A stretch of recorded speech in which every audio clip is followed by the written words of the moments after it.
롯데 불펜에 엇갈린 희비입니다. 네, 지난주 한화 결국 불펜이 흔들리면서 1위 자리를 내어주고 말았습니다. 특히 김서현 선수의 부진이 참 뼈아팠는데요. 지금까지 잘 던진 게 더 많죠. 어떻게 보면 첫 이제 풀타임으로 이제 마무리를 맞는 이제 시즌인데 한 번은 올 거라고 생각은 했어요. 굉장히 약간 삐거덕대는 지금 그런 상황이 오기는 했는데 주변에서 많이 도와주더라도 어쨌든 이겨내는 거는 본인 자신이니까 멘탈이 이제 참 중요한 시기가 온 것 같아요. 그래서 저는 이제 기술적으로 말하자면 김서현 선수가 이제 슬라이더가 구종 거치가 좋아요. 슬라이더 구종 거치를 좀 살리려면 당연히 앞쪽 카운트 선점을 좀 잘해야 됩니다. 이 역대로 좋은 마무리들을 보면 초구 스트라이크 비율이 꽤 높습니다. 근데 김서현 선수는 최근에 초구에 던졌을 때 몸의 먼 쪽으로 공이 빠지는 경우가 꽤 많이 생깁니다. 그거 뭐 멘탈적인 부분이 많이 작용을 하겠지만 지금 물론 이제 3개 정도밖에 안 돼요. 그러니까 그 너무 잘했죠. 상상 이상으로 잘한 거죠. 사실 하나 불펜진들이. 근데 공교롭게 1위에서 내려오는 이 시점에서 믿었던 불펜진들이 균열이 생기니 그 매체나 관심도는 더 높아지면서 당사자들은 스트레스가 확 올라가는 거죠. 근데 결국 정말 뭐 담대하게 이거를 넘기는 수밖에 없습니다, 사실은. 한화 내부에서는 이 김서현 선수의 상태 좀 어떻게 진단하고 있나요? 사실 김경문 감독이 의중을 잘 드러내지 않는 감독입니다. 좀 예민한 질문이 나오면 좀 피해 가시고 그렇게 잘 대답을 하는데 그래도 김서현 선수에 대한 질문이 나오면 최근에는 이런 말을 했어요. 김서현도 인간이다. 처음 마무리를 맡아 그 이상 얼마나 더 잘 던지겠냐라고 이제 좀 믿음을 계속 보이는 입장이고요. 구단 내부적으로도 마무리 교체나 이런 극단적인 선택은 하지 않을 것 같습니다. 왜냐하면 이게 팀 내부가 더 동요할 수 있는 문제거든요. 그래서 여러 카드들은 준비해놓고 대기는 시켜놓겠지만 보직을 크게 흔드는 쪽은 하지 않겠다는 게 내부 입장인 것으로 알고 있습니다. 조금 조정을 해야 된다 이런 얘기도 있는데 위원님 보시기엔 어떠세요? 그러니까 저도 사실 휴식을 선호하는 편이긴 합니다. 그러니까 너무 부침을 겪고 있으면 그 열흘 안에 다시 회복할 수 있는 저는 시간이 충분한다고 생각을 하는데 지금 하나이글스는 공교롭게 김서현만 부침이 있는 게 아니에요. 그러니까 불펜진들이 동반 부진이 빠져 있기 때문에 김서현이 빠진다? 그러면 바로 대체할 수 있는 그리고 말씀하신 대로 지금 이제 막 드라이브를 걸어야 되는 이 중요 시점에서 열흘을 뺀다 이건 어려울 것 같아요. 그 위원님 말씀처럼 뭐 한승혁 선수, 박상원 선수 이런 필승조들이 지금 다 좋지 않은 상태잖아요. 그 단장님이 얘기하셨던 불펜 바이러스 약간 이게 좀 이어진다. 근데 이게 지금 장기화되고 있지는 않잖아요. 최근 몇 경기지. 그렇죠. 8월 몇 예, 그러니까 지금 몇 경기인데 아직은 이게 바이러스 현상이라고 보여지지는 않는데요. 중요한 거는 이게 불펜에서의 리더가 누구냐. 그 리더의 역할이 중요할 것 같습니다. 그럼 지금 어떤 선수가 리더 역할을 해야 될까요? 지금 나와 있는 선수 중에서는 그래도 하나에서 계속 뛰었던 박상원 선수가 그 역할을 해야 되지 않는가. 위원님도 네. 그렇게 보세요? 그렇죠. 2018 시즌에 하나이글스 마지막 가을 야구 경험자거든요. 그때도 불펜이 잘했기 때문에 하나가 가을 야구를 갔는데 그런 생생한 경험이 있기 때문에 박상원이 충분히 할 수 있다. 다만 성적이 좀 기반이 있어야 박상원이 조금 더 선수들에게 이야기를, 긍정 에너지를 좀 펼칠 수 있다. 그렇게 생각합니다. 내부에서는 좀 지금 불펜 상황 어떻게 보는지 궁금해요. 일단 김경문 감독은 최대한 이 구위가 좋은 선수. 최근에는 정우주 선수가 구위가 좀 많이 올라왔잖아요. 그래서 정우주 선수에게 기회를 좀 더 중요한 상황에서 또 등판시키겠다. 이런 얘기를 했고 불펜에서 좀 조정이 좀 있을 것 같습니다. 구위가 가장 좋은 선수가 먼저 나와서 이렇게 막는 이런 흐름을 선택할 가능성이 높습니다. 최근에 한화의 국내 선발진도 조금 안 좋았잖아요. 아무래도 이 영향도 불펜에도 있겠죠? 근데 저는 글쎄요. 하나이글스 4선발까지 평균 인닝을 보니까 불펜진들의 데미지가 있을 법한 숫자는 아니에요. 그 정도는 아니다. 그러니까 다만 하나이글스가 역전승이 가장 많고 그다음에 근소한 점수차로 경기를 치렀던 팀이기 때문에 이 스페셜리스트들이 안 나갈 수가 없는 환경이었어요. 그래서 뭐 연투에 대한 걱정도 뭐 있지만 제가 봤을 때는 김서현과 한승혁이 3연투가 한 번밖에 없는 걸로 제가 파악이 됐거든요. 근데 그런 걸로 보면 그런 체력 저하 때문에 붕괴가 된 것 같지는 않습니다. 또 공교롭게도 우리가 지난주에 LG가 이 불펜 관리가 되게 잘 된다. 3연투 이상 안 한다 이런 얘기를 했는데 LG가 치고 올라왔잖아요. 그러니까 LG랑 하나랑 단면적으로 봤을 때 가용 인원 차이는 분명히 존재합니다. LG 트윈스는 시즌 중반까지 그룹을 2개로 나눠서 쓸 정도로 불펜 전체의 실력 자체가 크지를 않아요. 근데 이제 하나 이글스는 뭐 예년보다는 좋아지긴 했지만 그래도 이기는 경기에는 딱 정해져 있는 그 몇 명만 지금 나가잖아요. 그래서 초점이 그렇게 가는 거고 사실 랜더스 같은 경우에도 주요 선수들 이닝이 또 적지 않거든요. 근데 랜더스도 잘 헤쳐나가고 있고 이 결과론이기 때문에 예를 들어서 롯데 정현수 선수는 지금 60경기예요. 60경기 나갔습니다. 근데 성적 좋지 않으면 작년에 김태균 선수처럼 이 집중 포화를 맞아요. 그리고 관심 대상이 됩니다. 그러니까 네거티브하게 관심 대상이 되는데 롯데는 지금 성적을 내고 있고 그렇게 넘어가는 거예요. 자꾸 상호 보완이 돼서 경기를 힘있게 이기니까 정현수의 60경기는 표면으로 드러나지 않잖아요. 일각에서만 관심을 받지. 그런 겁니다. 지금 하나가 위에 있다가 떨어지기 때문에 김서현과 나머지 선수들의 이닝에 관심을 지금 받고 있는 거예요. 제 생각은 그렇습니다. 단장님은 어떻게 보세요? 지난주에 우리가 불펜 관리 네. 얘기 좀 했었잖아요. 네네네. LG가 사실 그 3, 4월에 엄청 치고 올라갔잖아요. 근데 5, 6월에 이게 떨어지기 시작하고 전반기 그 마지막까지 거의 좀 안 좋았거든요. 그렇죠. 근데 그 과정에서도 LG가 불펜을 무리를 안 시켰어요. 휴식을 잘 줬죠. 네, 그러니까 저는 그 당시에 이제 와이어 투 와이어 우승하는 거 아니냐 LG가 그래서 제가 한 5, 6월쯤에 떨어지는 게 맞다. 한번 내려오는 게 낫다. 그럼 단장님을 위해서라도 와이어 투 와이어는 아니 LG를 위해서죠. 제가 그 경험을 해봤기 때문에 한번 내려와서 부담을 덜어주는 게 낫다. 다시 올라갈 수 있는 팀이다. OL이라고 말씀드렸잖아요.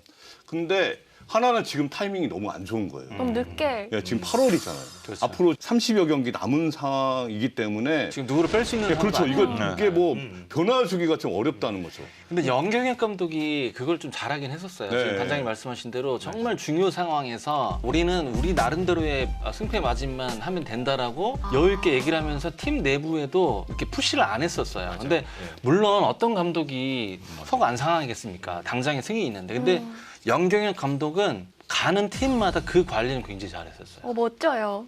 네. 실제로 영경혁 감독이 불펜에 플랜 A조, B조를 만들어 놓습니다. 그룹을 이 나누죠. A조가 필승조를 잘하다가 흔들린다. 그럼 필승 B조로 또 중간중간에 올려서 다시 그 필승조를 세팅을 하고 이런 전략 전술을 정말 잘 구사하는 감독인 것 같습니다. 근데 엄상백 선수가 선발로 다시 돌아왔는데 또 좋지 않은 모습을 보이면서 조기 강판됐잖아요. 어떻게 보셨어요, 위원님? 엄상백 선수의 지금 문제는 저는 선발이 아니라 저는 줄곧 스윙맨을 얘기를 했거든요. 제가 이제 엄상백 선수 마운드에서 TV 중계를 보면 이 표정 자체가 이거는 물리적인 걸 넘어서는 거예요. 그러니까 선발에 있을 때와 중간에 올라가서 있을 때 표정이 전혀 다르거든요. 그러니까 저는 한시적이라도 이번 시즌만이라도 좀 지속적으로 스윙맨을 써서 회복하기를 좀 바라는 수밖에 없을 것 같고 시즌 끝나고 나서 내년에 다시 선발로 복귀하려면 레파토리 증가가 필수입니다. 지금은 체인지업을 포심보다 더 많이 던져요. 그러면 어제도 오스틴에게 맞았을 때도 그렇고 대부분 레퍼토리가 일정하니까 맞아 나가는 거거든요. 이 상황에서는 선발로 활용이 좀 쉽진 않습니다. 그리고 최근에 이제 불펜 얘기도 그렇고 4번을 치는 노시환 선수 얘기도 그렇고 김경문 감독님의 믿음의 야구에 대해서 또 많은 이야기들이 오가고 있잖아요. 노시환 선수가 뭐 지금 표면적으로 드러난 것은 득점권 타율이나 이게 나쁘지는 않습니다. 근데 이제 팬들이나 주변의 아쉬움이 뭐냐면 그러니까 경기를 꾸준히 딱 봤을 때 흐름 자체를 좀 많이 좀 끊긴다. 노시환 자리에서 이런 얘기가 좀 많은데요. 김경문 감독이 과거에도 나성범 선수나 뭐 좀 부진했을 때도 계속 그걸 믿고 그 선수들이 좀 이겨낸 게 좀 많아요. 국제대회 때는 이승엽 선수 그렇죠. 보세요. 예. 그런 스타일을 계속 고수할 가능성이 저는 높다고 봅니다. 예. 노시환 선수 4번 단장님은 어떻게 보세요? 노시환 선수가 2023년에 그때 홈런왕. 홈런왕 타점왕 할 때는 하이 팀의 4번 타자였잖아요.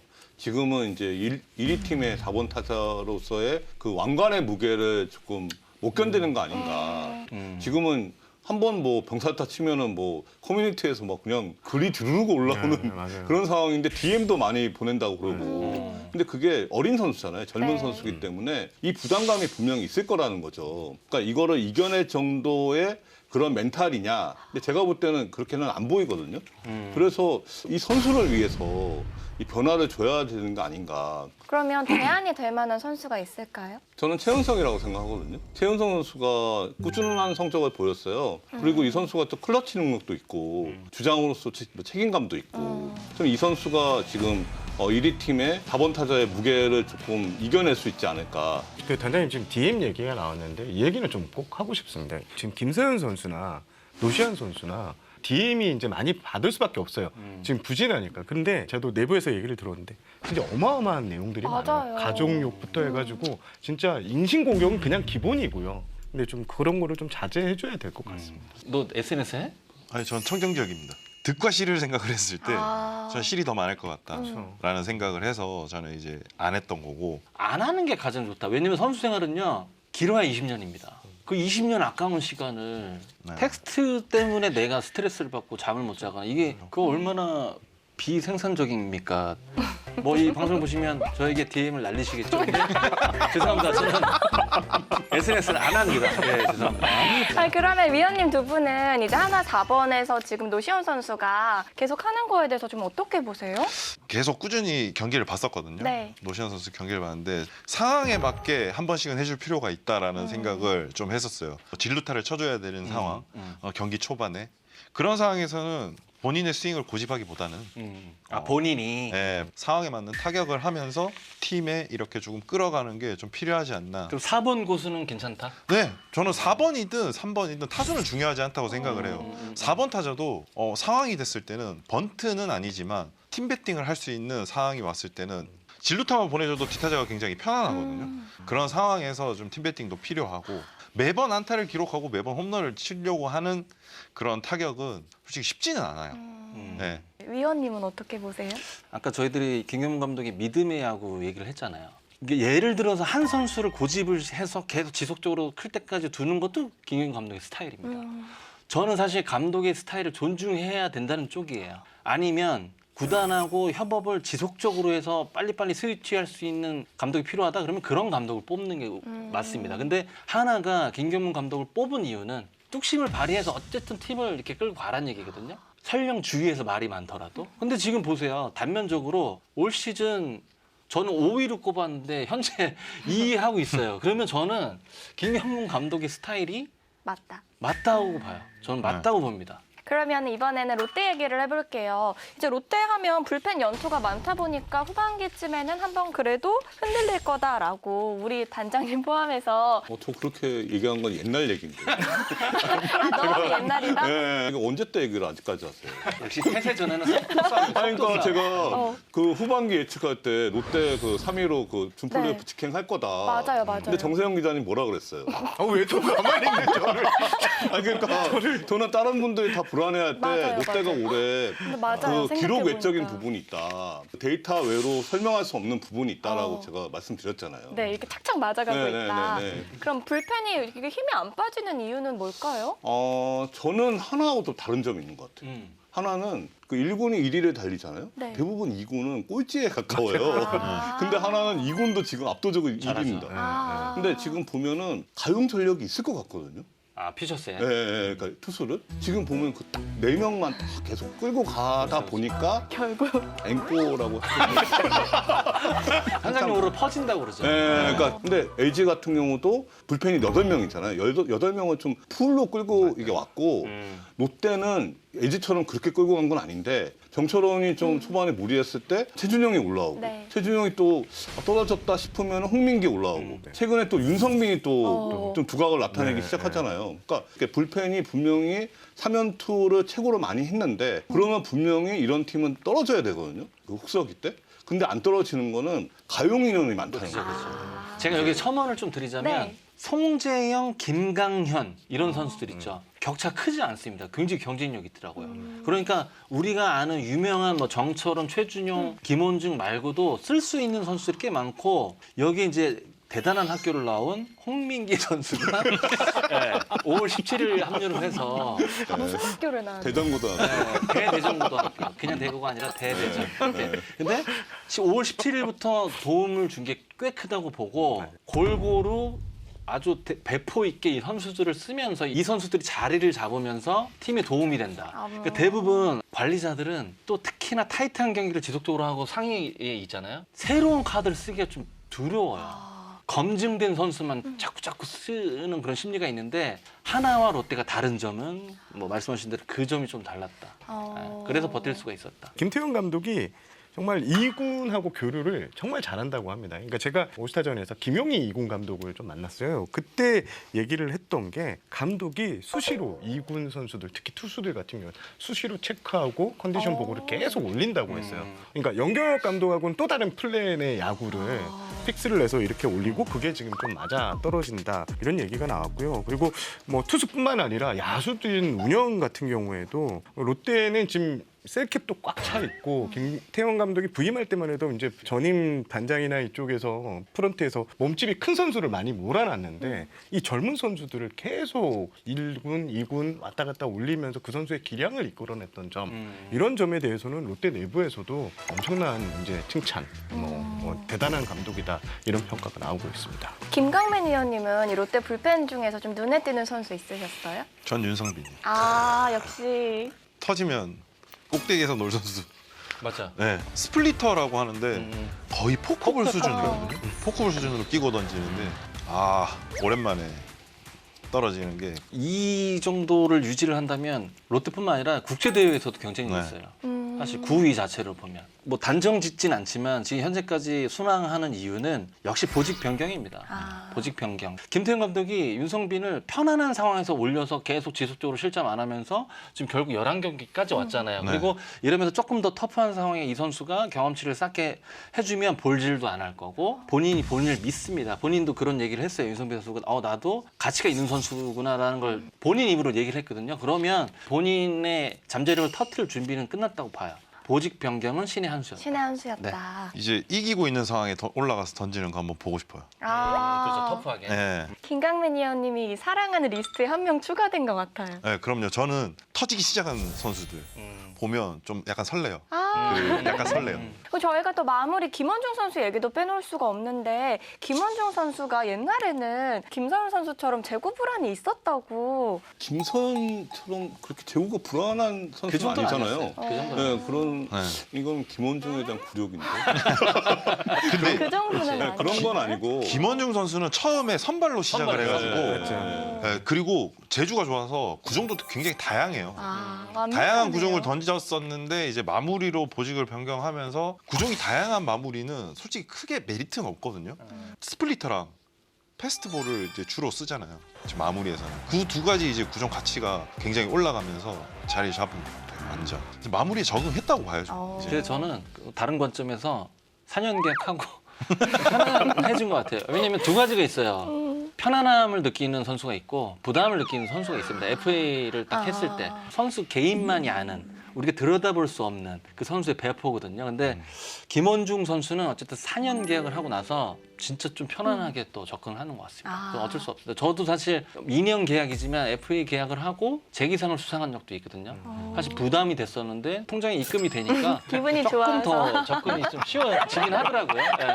제 스타일입니다만. 이제 이 상황이 계속해서 유지가 될지가 궁금한데요. 가용 자원이 이게 좀 많이 있었기 때문에 떨어질 가능성이 조금 적은 거죠. 그리고 최준영도 곧 올라온다고 하더라고요. 곧 올라오고 저는 이제 작년 같은 경우는 김상수의 역할도 꽤 있었거든요. 그렇죠. 근데 그런 또 베테랑도 있기 때문에 이게 조화를 좀 이루고 있는 것 같아요. 그래서 저는 떨어지기에는 많은 경기는 아니에요. 앞으로 잘 끌고 갈 것 같습니다. 그러면 올라가다가 한화를 위협할 수도 있지 않을까요? 이거 말 잘해야 되는데.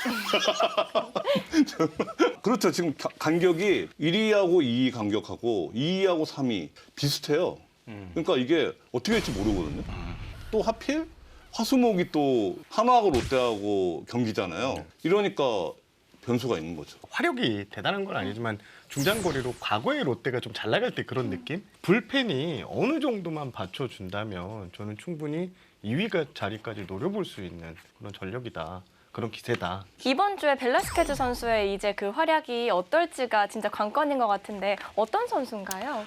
제가 이제 벨라스케즈 선수에 대한 타구단 스카우트 평가를 좀 받아봤는데요. 일단 MLB 메이저리그 경력이 8년 이상의 베테랑 선수고 다만 이 선수가 트리플 A에서 9이닝당 볼넷이 5.5개가 넘을 정도로 수술 이후에 좀 제구가 살짝 흔들리는 모습을 좀 보인다. 그리고 커리어 내내 우수한 성적을 기록한 선수지만 부상 이력이 다소 있는 편이라는 이런 얘기도 있었습니다.